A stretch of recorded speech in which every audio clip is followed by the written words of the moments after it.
Hey everyone, it is 9 p.m. on Tuesday, May 7th, and that can only mean one thing. I'm in the mood for a podcast. This is season 2 of Hard Things, starting with episode 1. I'm really glad to be back after a couple week break.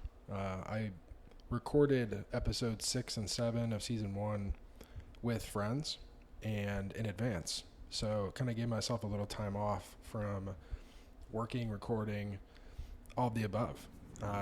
If you listened before, you know I'm in chiropractic school. That also started up again this week. Luckily, syllabus week, pretty light load on the class schedule. And honestly, got some great entertainment in my 2 weeks off. Went to the sauna, cold plunge. There's a little Russian spa here in Dallas.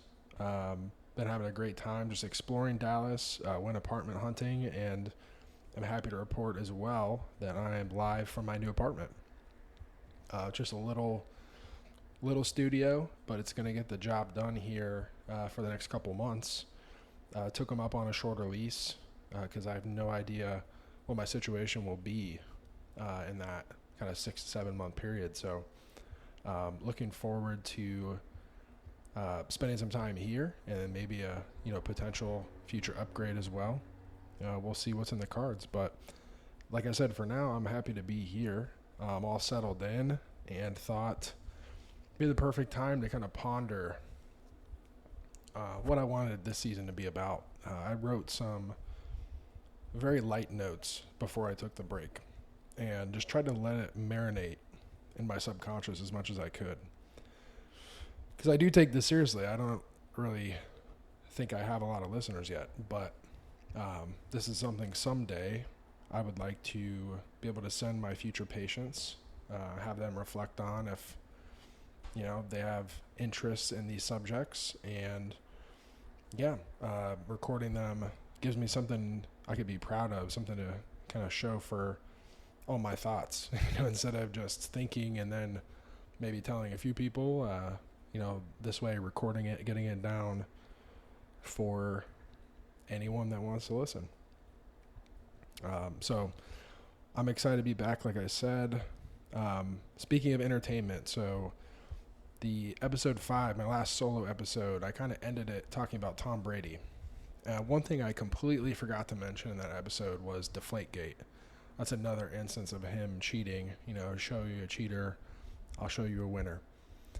And this past Sunday, just a stroke of luck, it was the roast of Tom Brady. That came out on Netflix. If you have not watched that yet, it's only been a few days, but if you're listening in the future, go back to Netflix, watch the roast of Tom Brady. It's 3 hours long. Some of my favorite comedians did stand up. Some of my favorite football players did stand up. And it was great. I especially enjoyed the little Kill Tony segment. Kill Tony is an Austin-based podcast I was fortunate enough to go see live a few times. I also tried to sign up for it to do a minute of comedy and get roasted. So roasting is kind of Tony Hinchcliffe's thing. And he did it, the best I've ever seen him do it. He has a lot of great jokes and different shows that I've seen of him, but that was for sure his best performance and on a massive stage. So shout out Tony, another Ohio boy. Just kind of making Ohio proud out there. So, but yeah, bringing it back to Tom Brady, I wanted to just kind of note that I missed talking about Deflategate because that was a pretty big fail, a pretty big L that he took. And they definitely made fun of him for it. It was pretty hilarious. But at the end of the day, he said, the NFL spent $20 million to try to prove that I did it. They could have just gave that to me and I would have told them I did it. Which I thought was pretty ballsy and really funny, to be honest. So good on Tom Brady for being a good sport and having a great time. He also got, to have a drink with his former coach, Bill Belichick. Robert Kraft and Bill Belichick cheersed, and Robert Kraft kind of gave Bill a great compliment. Maybe some conflicting feelings for those guys. So cool to see. So overall, I didn't want to take too much time out of this episode to talk about that, but it's just one of my favorite things I consumed recently in terms of media, and I've been leaning more on the book side when it comes to media. So that was a great surprise from Netflix. Well done.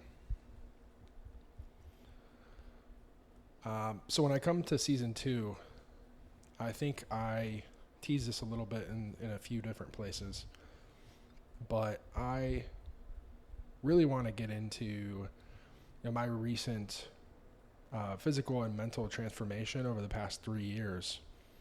I did use a specific mental framework. This is based off of all sorts of human wisdom, Stoicism, Eastern wisdom, talking from all parts of Asia. So, China, Japan, the kind of Buddhist monks a little further inland, even into India with the gurus. And, in college I studied a lot of European history as well, and American history. And to be honest, there's no shortage of wisdom. I think nowadays too, if you're on Instagram and you like or save any quotes or repost them, the algorithm definitely feeds you a ton of content, and definitely does its job in terms of getting me addicted, but also what it's doing is feeding me all those thoughts, and those thoughts get in your head and they start to swirl around and rearrange themselves over time. And as you experience life, you start to see situations come up where this wisdom can be applied. And that's really, I think, the gift of consciousness is, being able to use this wisdom and actually apply it. The younger you are, the less likely, I guess, you might be to use wisdom. But I personally feel like a little bit of an old soul. I was born, I don't know. I kind of felt different when I was growing up. Like I almost, couldn't enjoy things because I knew the folly of them. And I wanted to belong, and I wanted to have friends, but at the end of the day, I just wanted different things. Very early on, I probably had more in common with my 40-year-old neighbor than I did with my classmates. So in a way, I resisted kind of being myself just because I wanted to fit in. I think we all do that in some ways. But for me, very early on, I just kind of wanted to skip to the part where I had a great job and I was married to, a beautiful woman and had a family. And that's I think a desire for most men. And when they realize that desire is either difficult or maybe not in the cards for them, that reaction can cause, different issues. So for me, just knowing how long I probably had to wait, I think it really did impact me. And, instead of dealing with those feelings, I just kind of put them to the side and achieve. And, getting recruited to play football at Harvard and all these different achievements were kind of a way of just distracting me from the fact that I had these certain feelings about my future and maybe I wanted to be sooner. I think in a way, by distracting myself, I maybe avoided some of the pitfalls that I saw some friends run into who maybe felt similarly. So could be good, could be bad.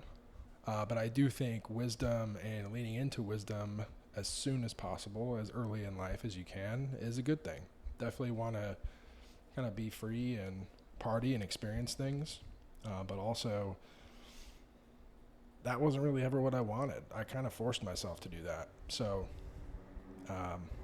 today's episode is about wisdom.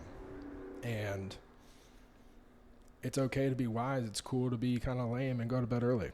It's cool to read books. If that's what you want to do. If it's not what you want to do, that's fine. Do your thing. But eventually, I think everyone comes around to find that the passions of youth give way to real joy in life.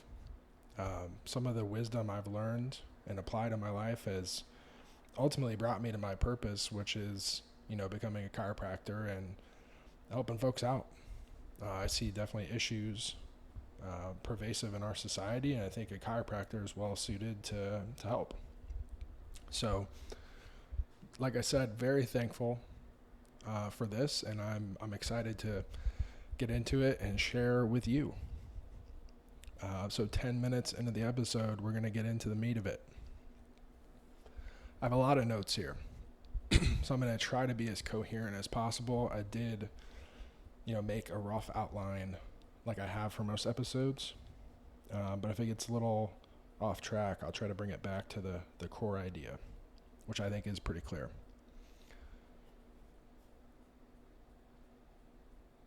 I think I want to start with a quote that I used on a recent YouTube video.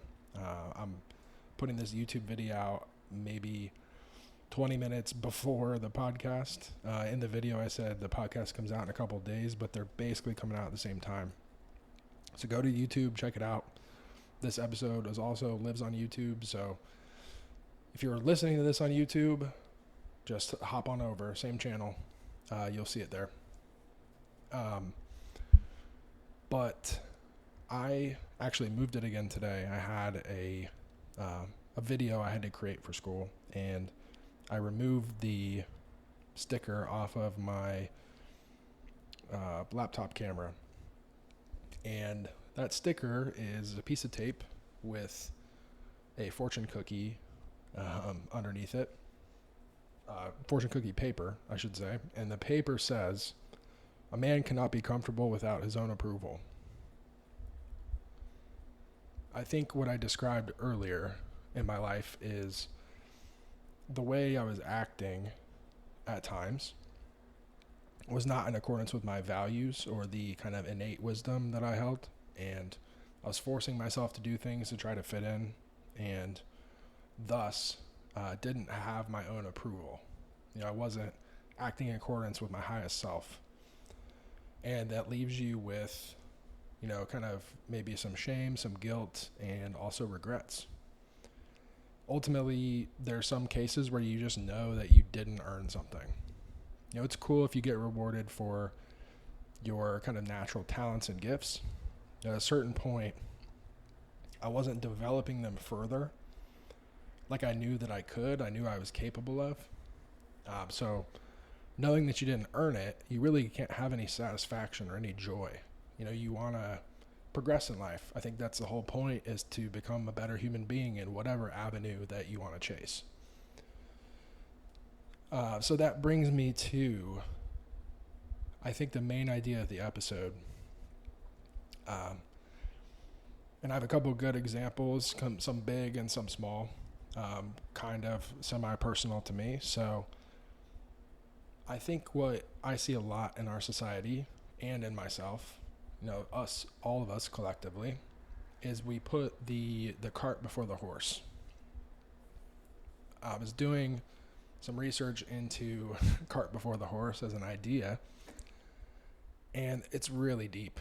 I may get into this in season 3 and just come back and do a whole episode on the depth of that statement, because I did not realize the level to which people pick these things apart on YouTube. I think people are really bored, but they're really smart also. So I want to try to translate that, and for that I definitely need some more time.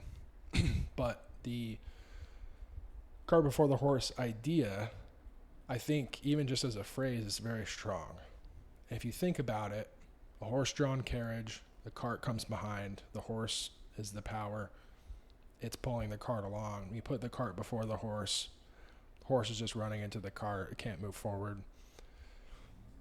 So, big idea, macro idea, example of this is, right now the United States, our national debt is in the, I believe, hundreds of trillions, if I'm not mistaken. And if that doesn't worry you, you might need to check your pulse. United States is, in a lot of ways, the most powerful country in the world. but we are so very vulnerable. And debt, lending,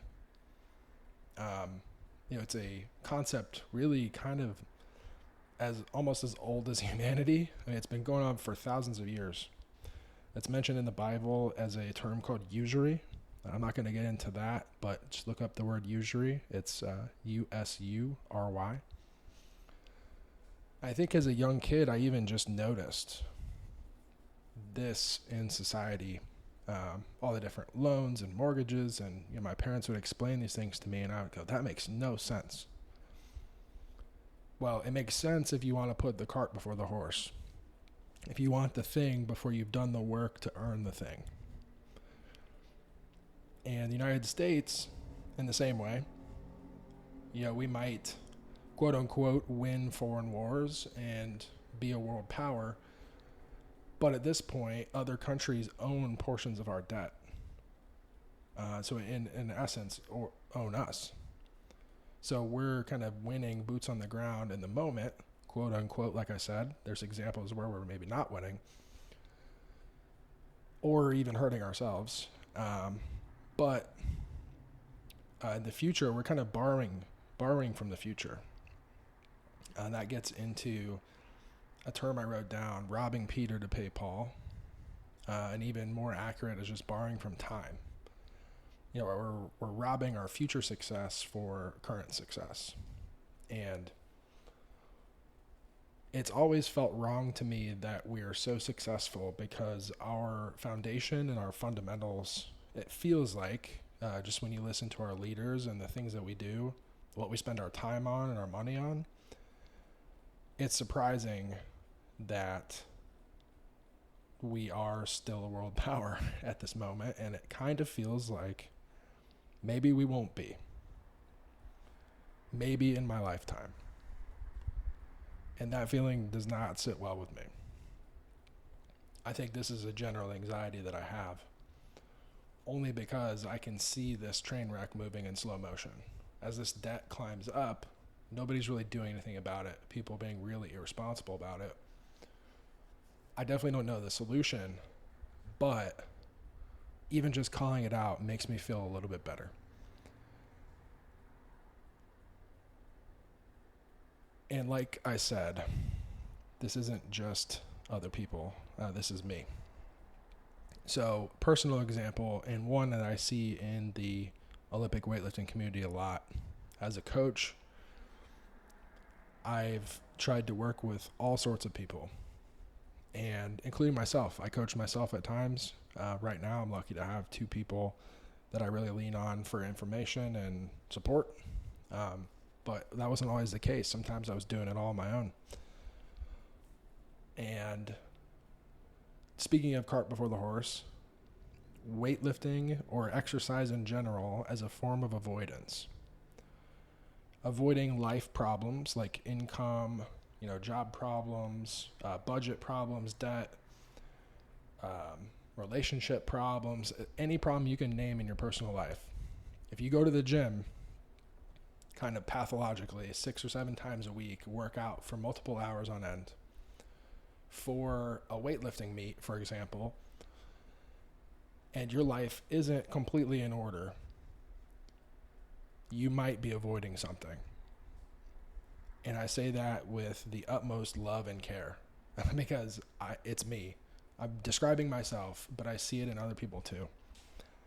And a recent change that I've made is, instead of training that many times, I've been investing in other things. So like yoga 2 or 3 times a week. It takes a little bit less time, a little bit less stressful on the body. And then when I do train weightlifting, I do it, 2 or 3 times a week, and I go really hard, focusing more on my recovery than ever before. So my total time exercising is less. My total time focusing on things that matter are more. And I think one thing that helped me make that switch is finally finding chiropractic. So going to school forced me to peel back the layers and really get efficient with it. And ultimately, the balance that I found is thus that when problems come up in my personal life, I can deal with them. Now, I have some things on my plate right now where, I just moved to Dallas. I kind of know what my budget is, and, I might like to pick up, a job on the side, something that I enjoy doing. I've already have a couple of opportunities in mind, and really just balance the checkbook. But if my mind was consumed with weightlifting, if I was so tired and exhausted from weightlifting that I wasn't going out in the world and seeking opportunities, then I wouldn't be in the spot I'm at. And to be honest, I'm in a really good spot. And I'm doing this podcast and loving it. I'm in school, I'm loving it. And whatever job I decide to do to support that goal is going to be great. And I can only do that because I lessen my load in the gym. And if I'm being honest, today I was at one of the lowest body weights I've been at without, diet intervention. So just eating normally, training normally, not trying to be any specific weight, like using the sauna or anything. And I was 248 pounds. The lowest I've been in the last 3 years was 239. And that was with a massive, drastic cut. So yeah, no cutting and, 8 pounds away from basically my lowest in the last 3 years. And I think a lot of that comes from just lowering my stress and the avoidance-based weightlifting, the extra 3 sessions a week. They really served to stress out my body more, which in turn stressed my mind out more. And your body and your mind go hand in hand way more than I ever thought, especially getting into chiropractic. The nervous system is the brain and the spine and all the nerves, and it's all connected, so much so. It's kind of hard to admit, to be honest, when you start looking into it. The way that we understand the body now is incredible. And just understanding this information, I put myself into a sort of stasis. And I can tell you it feels incredible. My biochemistry is about as regulated as it can be, and I regularly feel joy and just incredible. And that wasn't always the case. There's a point in time where I developed ADHD, and I think ADHD is definitely just a very advanced form of avoidance. Just avoiding hard thoughts, emotions, body feelings, really anything. If your mind's trying to avoid it, you're just going to distract yourself constantly. So really almost a self-induced kind of thing. So I think those are kind of two, like I said, macro and micro examples of putting the cart before the horse. I would invite you to think about all the ways maybe you put the cart before the horse in your life, or people around you. It's not good to always point the finger, but sometimes I'm saying these things and you just think of that guy or that girl, and we all do it. Even people I hardly know, people I'm just meeting at school, I see them struggling. And that's why I felt like it was really important to put out this episode and just, again, get my thoughts out there. Looking through my notes to see if there's any last thoughts. Got about 6 minutes to the half hour. Yeah, so I guess speaking of cart before the horse, y'all may have listened to the episode with Danny, episode 6 of season 1. He and I, once upon a time, actually started a business. And you want to talk about cart before the horse. We were entrepreneurs in our mind, but not entrepreneurs in action or the body. And Danny probably more so than me. I would say it was a great learning experience, kind of like an MBA on steroids in real life, with real consequences as well. Just learning in real time and I can tell you, if you just start a business and start churning on it, like there's real consequences. And we learned that pretty quick. And I think we got it out pretty easy. In terms of some of the mistakes that we could have made, we were kind of on the precipice of making, and then reeled it back. So that brings up some advice that I see a lot on social media from influencers, and that's fail fast. Fail fast is really bad advice. You are human. The people around you are human. Humans are fallible. We all make mistakes. I myself make a lot of mistakes. But what I try to do is make mistakes that do not have big consequences behind them. Fail fast when the stakes are low. That's actually something I read recently in the book Clear Thinking. Shout out to Shane Parrish and his consulting firm, I believe. It's called Farnham Street. That's Farnam Street. That's the street where Berkshire Hathaway is in Omaha, Nebraska. If you don't know Berkshire Hathaway, look it up. Warren Buffett, one of the best investors of all time. That's his firm. And Charlie Munger is his partner. Charlie apparently helped Shane a lot, was his mentor. So a lot of Charlie's wisdom made it into that book, Clear Thinking. So shout out again to Shane. Cool story. Not watch, but read that book. Listen to the audiobook, whatever you want to do. But fail fast when the stakes are low. When the stakes are high, like starting a real life business that's not a business school project where you just get a bad grade, be cautious. Caution is a great piece of wisdom.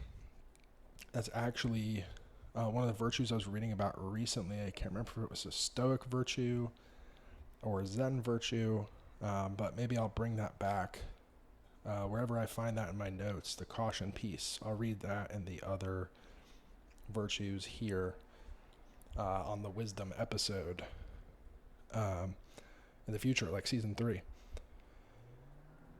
So that brings me to kind of the last thing I wanted to leave you with, which is a question.